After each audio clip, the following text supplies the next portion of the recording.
Video देखने के बाद वीडियो के डिस्क्रिप्शन बॉक्स में वीडियो के घटक से संबंधित प्रश्न पूछे गए हैं। इन प्रश्नों को अपनी कॉपी में लिखकर हल करें। वीडियो के डिस्क्रिप्शन बॉक्स में एक गूगल फॉर्म की लिंक भी दी गई है। लिंक खोलकर इस फॉर्म को जरूर भरें।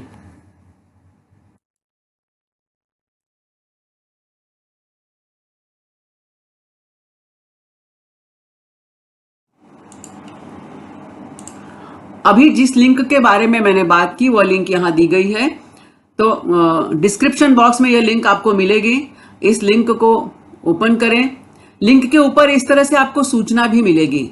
अपना अभिप्राय नीचे दी गई लिंक में अवश्य व्यक्त करें। तो इस लिंक को जरूर खोलें। इसमें जो भी प्रश्न पूछे गए हैं उनके उत्तर आपको देने हैं। बहुत ही सरल और सामान्य प्रश्न है, इसलिए आप सभी से विनम्र निवेदन है कि इस लिंक को जरूर जरूर खोलें और इसे भरें।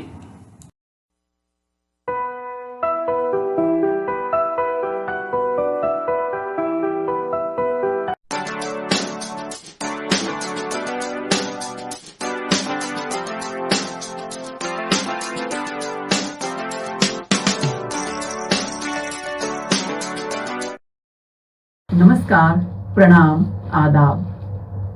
कोविड-19 के प्रादुर्भाव की वजह से आज विद्यार्थी शाला में प्रत्यक्ष अध्ययन अनुभव लेने से वंचित हैं। बृहन्मुंबई महानगर पालिका शिक्षण विभाग ने एक सराहनीय कदम उठाया, जिससे हमारा कोई भी विद्यार्थी शिक्षा से वंचित न रहे। और इस श्रृंखला के अंतर्गत हम अपने विषय के रोचक घटक लेकर, रोचक वीडियोज लेकर आपके सामने उपस्थित रहेंगे।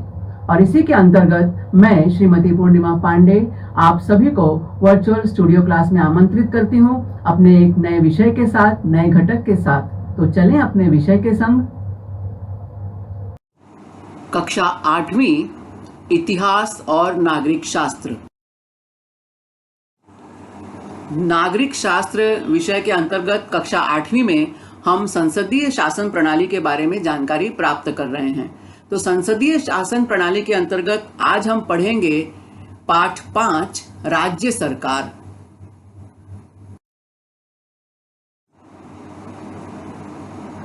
हमारी पाठ्यपुस्तक की अनुक्रमणिका और इसका पाठ 5वां राज्य सरकार।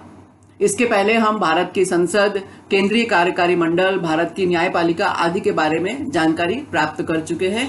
आज हम राज्य सरकार और उसकी क्या कार्यविधि होती है, उसका विधिमंडल कैसे बनता है, इन सब चीजों के बारे में विस्तार से जानकारी प्राप्त करेंगे।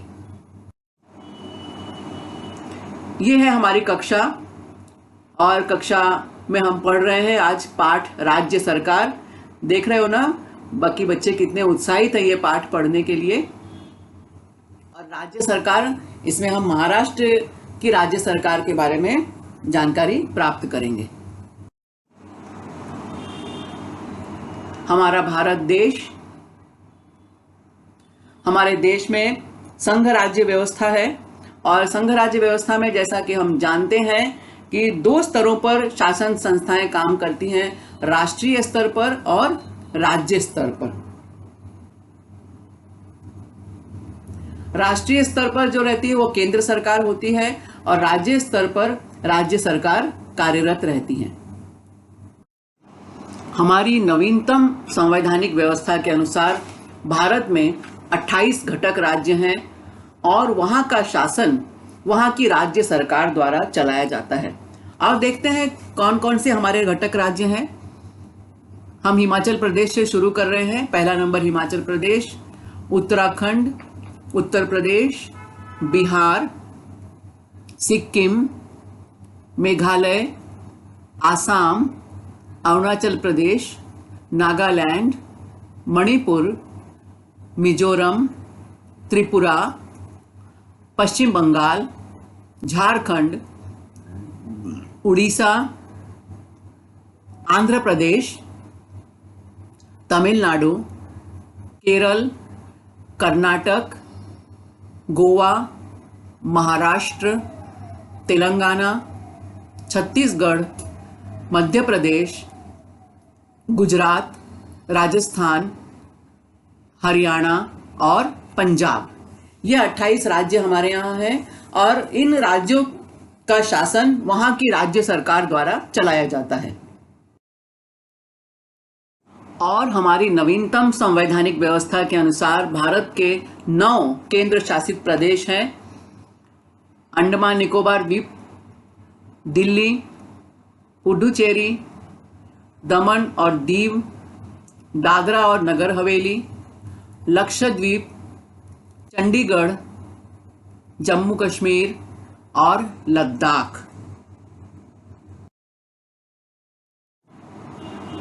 हमारा भारत देश विविधताओं का देश है।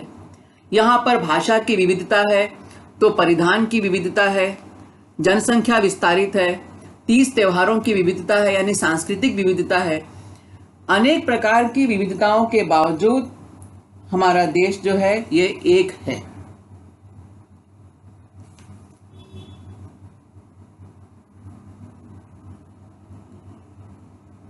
भारत का भौगोलिक दृष्टि से विस्तार बहुत बड़ा है, जनसंख्या का स्वरूप भी बड़ा है। यदि हम भारत के भौगोलिक विस्तार को देखें, भौगोलिक संरचना को देखें, तो इसमें अनेक प्रकार की विविधताएं पाई जाती हैं। कहीं पर हम देखते हैं भारत के उत्तर में तो यहाँ पर्वतों की श्रृंखला है, हिमालय पर्वत की श्रृंखलाएं हमें दिखाई देती हैं। यहाँ उत्तर भारत के उत्तर पूर्व और उत्तर पश्चिमी भाग में देखें तो ये नदियों का मैदानी प्रदेश है। जैसे जैसे हम दक्षिण की तरफ आते हैं यहाँ पठारी प्रदेश है। यहाँ राजस्थान का इलाका में हम देखें तो ये मरुस्थलीय इलाका है। भारत का पूर्वी किनारा और पश्चिमी किनारा जो है समुद्र का तटीय किनारा है। तो इस तरह से यहाँ विभिन्न प्रकार की भौगोलिक संरचनाएं पाई जाती हैं। कहीं भाषा की विविधता है, इतने सारे भौगोलिक क्षेत्र हैं, हर क्षेत्र की अपनी मधुर भाषा है। कहीं नमस्ते है, कहीं प्रणाम है, कहीं खुलुम बाय है, कहीं नमो नमः है। धर्मों की विविधताएं हैं, अनेक प्रकार के धर्म, पंथ, संप्रदाय हमारे देश में फल फूल रहे हैं और सभी में आपस में कोई भेदभाव नहीं है। अनेक प्रकार के सामाजिक और सांस्कृतिक रीति रिवाज हैं। हर एक समाज की अपनी संस्कृति है, अपनी रीति रिवाज हैं, अपनी परंपराएं हैं, अपने तीज त्योहार हैं। तो इस तरह से हमारा देश इन विविधताओं को समेटे हुए है। यदि हम भौगोलिक संरचना पर ध्यान दें तो कहीं पर हमें इस तरह का रेगिस्तान दिखाई पड़ता है। राजस्थान के क्षेत्र में हम चले जाएं, गुजरात का कच्छ का इलाका जो है वो इस तरह का रेगिस्तानी प्रदेश है। तो कहीं हमें ऊंचे बर्फीले पहाड़ दिखाई देते हैं, नदी की गहरी घाटियां हैं और इस तरह से पहाड़ों के दामन में बसा हुआ यह सुंदर नज़ारा भी हम अपने ही देश में देखते हैं। उत्तर की तरफ चले जाएं तो ये बर्फ से ढकी हुई चोटी है। ये है हमारा केदारनाथ मंदिर और हम देख रहे हैं कि इसके चारों तरफ किस तरह से बर्फ जमी हुई है। तो यहाँ पर दिवाली के बाद से हम देखें तो यानी अक्टूबर महीने के बाद से यहाँ बर्फ का गिरना शुरू हो जाता है और नवंबर दिसंबर आते आते यह क्षेत्र बर्फ से ऐसे ढक जाता है। इस क्षेत्र में पूरी तरह से आवागमन बंद रहता है और ये मंदिर भी बंद रहता है।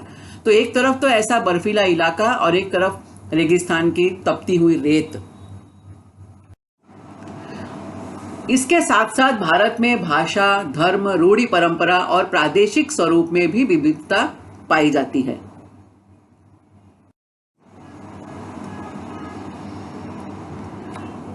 जब 1947 में भारत देश आजाद हुआ तो हमारा भारत देश कई रियासतों में बटा हुआ था। धीरे धीरे सभी रियासतों का भारत में विलय हुआ और एक भारतीय संघ राज्य पूरी तरह से साकार हुआ।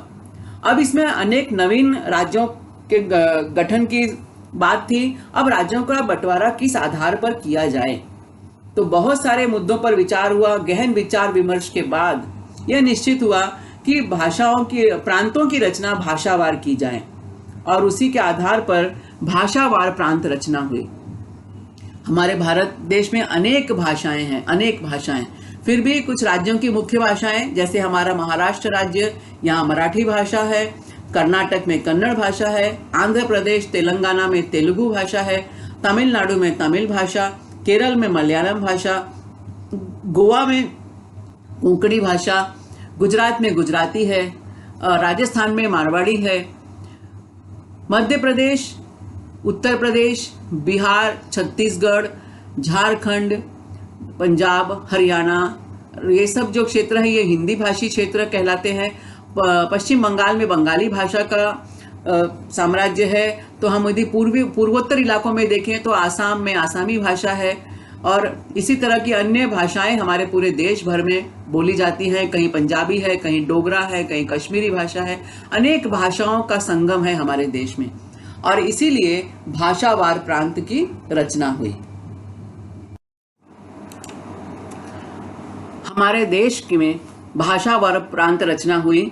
हम देखते हैं कि हमारे महाराष्ट्र में मराठी भाषा बोली जाती है, मराठी भाषा की बहुलता है। वैसे तो हमारे यहाँ पे अनेक भाषाएं हैं महाराष्ट्र में, इसके अतिरिक्त हिंदी भी है, गुजराती भी है, अंग्रेजी भी है, लेकिन मराठी भाषी अधिकतर हैं। यहाँ मराठी भाषा की बहुलता है, तो यहाँ की भाषा मराठी। इसके बाद हम देखें कर्नाटक में तो यहाँ कन्नड़ भाषी है, पंजाब में हम देखें तो पंजाबी भाषा बोली जाती है, उत्तर प्रदेश में हिंदी, मध्य प्रदेश में हिंदी, गुजरात में गुजराती। इसी तरह भारत के अनेक राज्य हैं, 28 राज्य हैं, और 28 राज्यों की अपनी अलग अलग भाषाएं हैं। इसमें उत्तर भारत में यदि हम देखें तो उत्तर प्रदेश, मध्य प्रदेश, झारखंड, बिहार, छत्तीसगढ़, राजस्थान, हरियाणा, इनकी भाषा जो है वो हिंदी है। इसीलिए इस क्षेत्र को हिंदी जोन या हिंदी बेल्ट भी कहा जाता है। और वैसे हिंदी हमारे पूरे देश में बोली जाती है, समझी जाती है, और व्यवहारिक भाषा पूरे राष्ट्र को एक सूत्र में जोड़ने वाली कोई भाषा है तो वो है हिंदी। यह है हमारा भारत देश, और भारत देश में हमारा राज्य महाराष्ट्र राज्य। भारत के सभी घटक राज्यों की शासन व्यवस्था का राजनीतिक स्वरूप एक जैसा है। तो आज हम महाराष्ट्र राज्य के संदर्भ में बात करेंगे और इसकी शासन संस्थाओं के स्वरूप को हम जानेंगे। केंद्र की तरह राज्य स्तर पर प्रत्येक राज्य का विधिमंडल होता है, और हम बात कर रहे हैं महाराष्ट्र राज्य की। तो इस विधिमंडल में 2 सदनों का समावेश होता है, विधानसभा और विधान परिषद। जैसे यदि हम केंद्रीय स्तर पर देखें तो लोकसभा और राज्यसभा, संसद में 2 सदन है ना हमारे पार्लियामेंट में, लोकसभा और राज्यसभा। तो वैसे यहाँ पर राज्य स्तर पर हम देखें तो राज्य विधिमंडल जो है, राज्य का जो विधान भवन है उसके अंतर्गत 2 सदन है, एक है विधानसभा और दूसरा है विधान परिषद।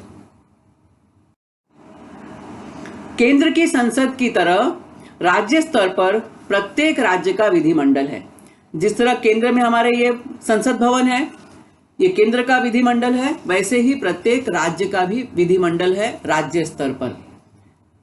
अब हम उनकी एक झलक देखते हैं।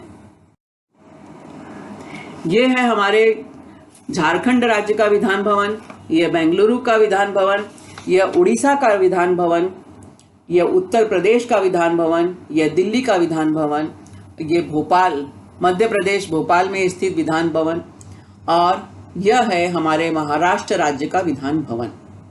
इसी तरह से अन्य राज्यों के भी अपने अपने विधान भवन हैं, जहां विधानसभा और विधान परिषद जैसे 2 सदन हैं। अब यहाँ एक क्लास में होशियार लड़की थी, उसने पूछा महाराष्ट्र विधिमंडल में कितने सदन हैं?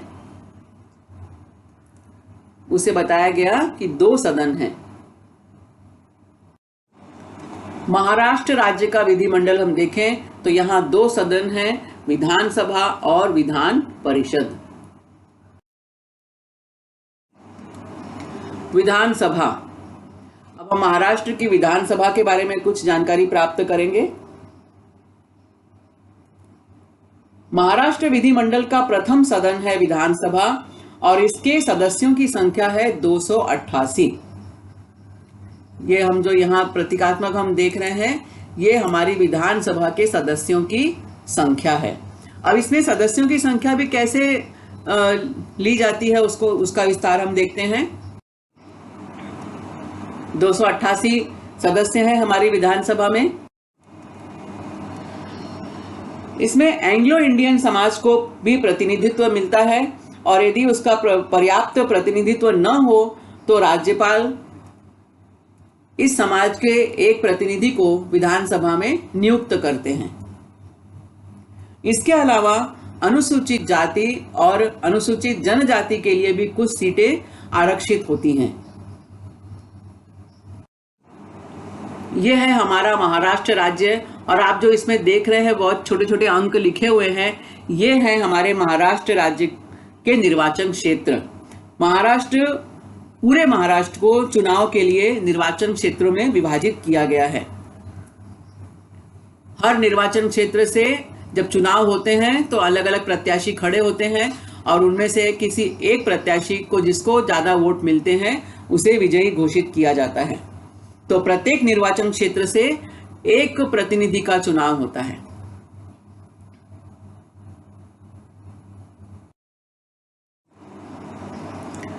इस बच्चे ने पूछा कि विधानसभा का कार्यकाल कितने वर्षों का होता है। उनके मैडम ने बताया कि विधानसभा का कार्यकाल 5 वर्षों का होता है। हाँ, लेकिन कभी कभी कुछ अपवादात्मक स्थिति में निर्धारित समय से पहले भी चुनाव लिए जा सकते हैं।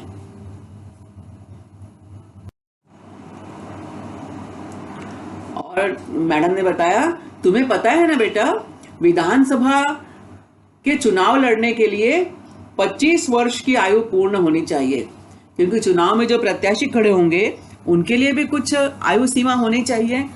तो 25 वर्ष की आयु जिसने पूर्ण की हो वह व्यक्ति विधानसभा का चुनाव लड़ सकता है। क्या किसी भी राज्य का व्यक्ति महाराष्ट्र से विधानसभा का चुनाव लड़ सकता है? बहुत ही सहज और स्वाभाविक प्रश्न है। तो इसका उत्तर मिला नहीं। वह भारतीय नागरिक जिसका महाराष्ट्र में निवास है वह विधानसभा का चुनाव लड़ सकता है। भारत के किसी भी राज्य का व्यक्ति आकर महाराष्ट्र से चुनाव नहीं लड़ सकता विधानसभा का चुनाव। वो किसी भी राज्य का वासी हो, किसी भी राज्य का रहने वाला हो, यदि वो महाराष्ट्र में उसका घर है, वो यहाँ का निवासी है, तब तो वह विधानसभा का चुनाव लड़ सकता है। उसके लिए भी बहुत सारे पैरामीटर्स हैं। विधानसभा अध्यक्ष चुनाव के बाद बनी नई विधानसभा के सदस्य अपने में से एक का अध्यक्ष और एक का उपाध्यक्ष पद पर चयन करते हैं। बच्चों, आपने भी अपने पास चुनाव होते हुए देखे हैं। चुनाव में अनेक राजनीतिक पार्टियां और उनके प्रत्याशी उसमें भाग लेते हैं और उनमें से किसी एक का चयन होता है, यानी कोई एक प्रत्याशी जीतता है। इस तरह से पूरे महाराष्ट्र भर में जितने निर्वाचन क्षेत्र हैं सभी जगह वोटिंग होती है, मतदान होता है। उसके बाद मतदान की गणना होती है और विजयी प्रत्याशी घोषित किया जाता है। अब इसके बाद ये जो प्रत्याशी होते हैं ये विधानसभा के सदस्य कहलाते हैं। जिस राजनीतिक पार्टी को बहुमत मिलता है, यानी जिस पार्टी के सबसे अधिक सदस्य होते हैं, वे अपने में से ही एक को अध्यक्ष चुनते हैं और दूसरे को उपाध्यक्ष के रूप में चुनते हैं। अब जो अध्यक्ष बन जाता है उसका क्या काम है? अध्यक्ष को कुछ काम भी होगा ना, तो देखते हैं अध्यक्ष के कार्य। सदन की कार्यवाही अनुशासनबद्ध तरीके से हो, इसलिए कार्यक्रम पत्रिका तैयार करना। बच्चों, इसको हम इस तरह से समझने का प्रयास करते हैं कि जैसे हम स्कूल में आते हैं, किसी भी क्लास के, मान लो आप 8वीं क्लास के बच्चे हो, स्कूल में आते हो, तो आपको स्कूल में आके क्या काम करना होता है? आप सोमवार को स्कूल में आ रहे हो तो आपके पास एक टाइम टेबल होता है कि आपको आज पहला पीरियड भाषा है, दूसरा पीरियड गणित है, तीसरा इंग्लिश है, चौथा इतिहास है, उसके बाद फिर लंच ब्रेक है, रिसेस है, फिर उसके बाद आप भूगोल का पीरियड है, कार्यानुभव का पीरियड है, संगीत है, शारीरिक शिक्षण है। ऐसे मंडे टू सैटरडे, सोमवार से लेकर शनिवार तक आपका एक टाइम टेबल होता है, समय सारणी होती है और उसी के हिसाब से आप अपने बस्ता भी लेकर आते हो और आपके शिक्षक भी आपको उसी के अनुसार पढ़ाते हैं। और उसके लिए अलग अलग तरीके से अलग अलग विषय के शिक्षक होते हैं। कोई इतिहास का शिक्षक है, कोई भूगोल का है, कोई गणित का है। हर विषय के अपने शिक्षक और हर विषय की अपनी एक पाठ्य पुस्तक और उसके हिसाब से आपकी पढ़ाई लिखाई होती है। और ये यदि मान लो ये टाइम टेबल ना होता तब क्या होता? तब आप कुछ भी लेके चले आते, किसी भी समय आ जाते। लेकिन आपका टाइम फिक्स है। यदि सवेरे का स्कूल है तो आपको 7:30 तक स्कूल में पहुंचना है, दोपहर का स्कूल है तो 12:30 को पहुंच जाना है, छूटने का भी एक समय निर्धारित है। यानी सब कुछ एक सिस्टमैटिक ढंग से हो रहा है और इस वजह से शाला में, अपनी कक्षा में अनुशासन बना रहता है। नहीं तो हमारी क्लास में 40-45 बच्चे एक क्लास में हैं और यदि एक स्कूल में 8 क्लास हो, पहली से लेकर 8वीं तक, एक एक डिवीजन भी हो, तो पूरे स्कूल में कम से कम कितने बच्चे हो जाएंगे? 320-25 बच्चे हो जाते हैं पूरे स्कूल में। और इतने बच्चों को संभालने के लिए एक अनुशासन की जरूरत पड़ती है। तो वो अनुशासन संभालने के लिए टाइम टेबल बनता है, समय सारणी बनती है। वैसे ही हमारी विधानसभा में 288 सदस्य होते हैं। ये 288 सदस्य ठीक से काम कर सके, विधानसभा के सत्र में कोई गड़बड़ी न हो, हर सदस्य को अपनी बात रखने का मौका मिले, हर एक की बात को सुना जाए, उस पर कुछ विचार विमर्श हो और उस पर उचित समाधान भी प्रस्तुत किया जाए। ये सब अच्छे ढंग से हो, इसके लिए क्या होता है, जैसे स्कूल में टाइम टेबल बनता है वैसे ही विधानसभा का जो अध्यक्ष होता है वो सदन की कार्यवाही के लिए कार्यक्रम पत्रिका तैयार करता है। तो कार्यक्रम पत्रिका में सब समय निर्धारित होता है कि भाई सवेरे इतने बजे सत्र की कार्यवाही शुरू होगी, इतने इतने मुद्दों पर चर्चा होगी, आज इस क्षेत्र के लोग बात करेंगे, इस पे चर्चा होगी, फिर लंच ब्रेक होगा बीच में, यानी खाना खाने का टाइम, 1 घंटे के बाद फिर से विधानसभा की कार्यवाही शुरू होगी और बचे हुए मुद्दों पे चर्चा होगी। इस तरह से हर दिन के मुद्दे तैयार होते हैं और यह जो मुद्दे तैयार किए जाते हैं उसे हम कहते हैं कार्यक्रम पत्रिका तैयार करना। तो यह अध्यक्ष का बहुत ही महत्वपूर्ण कार्य है कि वह जितने भी दिन सदन की कार्यवाही चल रही है उसके लिए कार्यक्रम पत्रिका ढंग से बनाए और इस तरह से बनाए कि हर क्षेत्र के निर्वाचित सदस्य को, हर क्षेत्र के जनप्रतिनिधि को अपनी बात रखने का मौका मिले। और बात रखने का मौका ही ना मिले, उस बात पे चर्चा भी हो, अन्य सदस्य भी अपनी राय दे उसके बारे में।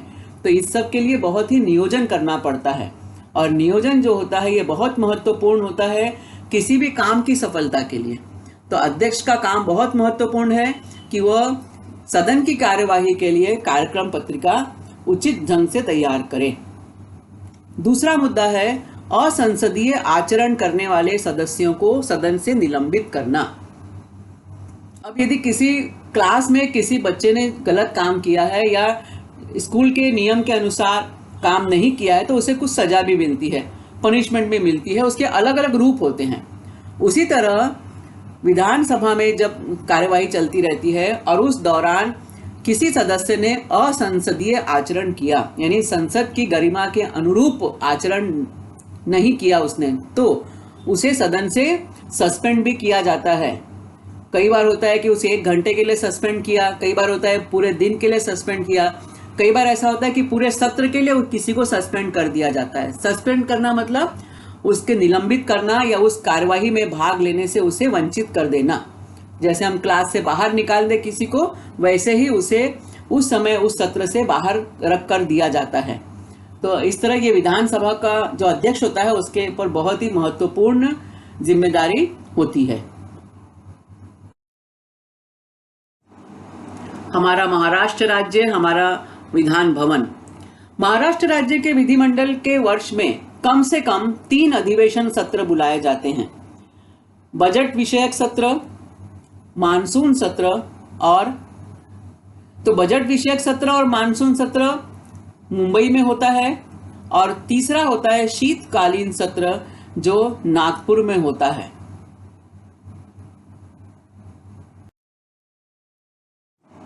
यह है विधान परिषद। विधान परिषद महाराष्ट्र विधिमंडल का दूसरा सदन है। इसके पहले हमने जानकारी प्राप्त की विधानसभा के बारे में, अब है विधान परिषद।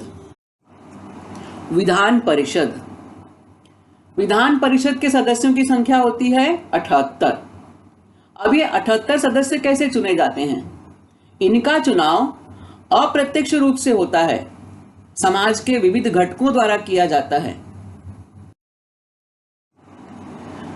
इसमें राज्यपाल जो है इन तज्ञ व्यक्तियों की नियुक्ति करते हैं। कैसे, किस आधार पर? तो राज्यपाल कला क्षेत्र से, विज्ञान क्षेत्र से, साहित्य क्षेत्र से या समाज सेवा के क्षेत्र से, ऐसे अनेक क्षेत्रों से तज्ञ व्यक्तियों का चयन करते हैं। इसके अतिरिक्त अन्य प्रतिनिधि विधानसभा, स्थानीय शासन संस्था, शिक्षक निर्वाचन क्षेत्र और स्नातक निर्वाचन क्षेत्र से चुने जाते हैं। यानी कुछ सदस्य तो राज्यपाल ने चुने कहाँ से? कला क्षेत्र, साहित्य क्षेत्र, विज्ञान क्षेत्र या समाज सेवा के क्षेत्र से, और उसके अलावा ये अन्य जो क्षेत्र दिए हुए हैं यहाँ से विधान परिषद के सदस्यों का चयन होता है। विधान परिषद पूर्णतः विसर्जित नहीं होती। जैसे विधानसभा का कार्यकाल 5 वर्षों का होता है, उसी तरह विधान परिषद के लिए ऐसी समय सीमा नहीं है। इसमें निर्धारित सदस्य हर 2 साल बाद अवकाश प्राप्त करते हैं और उतनी ही सीटों के लिए चुनाव होकर वे पद भरे जाते हैं। जो सदस्य एक बार चयनित हुआ वह 2 साल तक काम करता है। 2 साल के बाद वो रिटायर होता है विधान परिषद से, और वो जितनी सीट खाली होती है उतने ही पद फिर से भरे जाते हैं। तो विधान परिषद में कंप्लीट डिसॉल्वमेंट नहीं होता, पूरी तरह से यह परिषद विसर्जित नहीं होती। विधान परिषद की कार्यवाही विधान परिषद के अध्यक्ष के नियंत्रण और मार्गदर्शन में चलती है। अध्यक्ष की अनुपस्थिति में उपाध्यक्ष इस दायित्व का निर्वहन करते हैं। महाराष्ट्र राज्य विधान भवन, यह हम देख रहे हैं यहाँ पर स्क्रीन पे अपने, और यह कहाँ पर स्थित है इसकी लोकेशन भी हम देख रहे हैं, मुंबई में है। अब मुंबई में कहाँ? तो मुंबई में भी दक्षिण मुंबई के नरीमन पॉइंट इलाके में यह स्थित है विधान भवन। यह हम देख रहे हैं नरीमन पॉइंट मंत्रालय, ये दक्षिण मुंबई में स्थित है। तो इस तरह हमने देखा कि महाराष्ट्र विधिमंडल के 2 सदन हैं, विधानसभा और विधान परिषद। महाराष्ट्र विधानसभा के सदस्य निर्वाचन क्षेत्र से प्रत्यक्ष रूप से निर्वाचित किए जाते हैं और महाराष्ट्र विधान परिषद के सदस्य राज्यपाल द्वारा अप्रत्यक्ष रूप से निर्वाचित किए जाते हैं।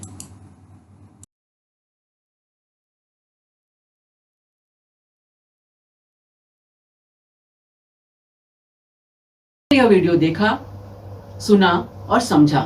मुझे पूरा विश्वास है कि यह वीडियो आपको पसंद आया है। इसे अधिकाधिक देखें, लाइक करें, सब्सक्राइब करें, अपने साथियों के साथ शेयर भी करें। आपके सुझाव और आपके कमेंट्स नीचे कमेंट्स बॉक्स में अपेक्षित हैं। कृपया हमें इनसे जरूर अवगत कराएं। तो मिलते हैं अगले वीडियो में किसी नए विषय के साथ, किसी नए घटक के साथ। तब तक धन्यवाद।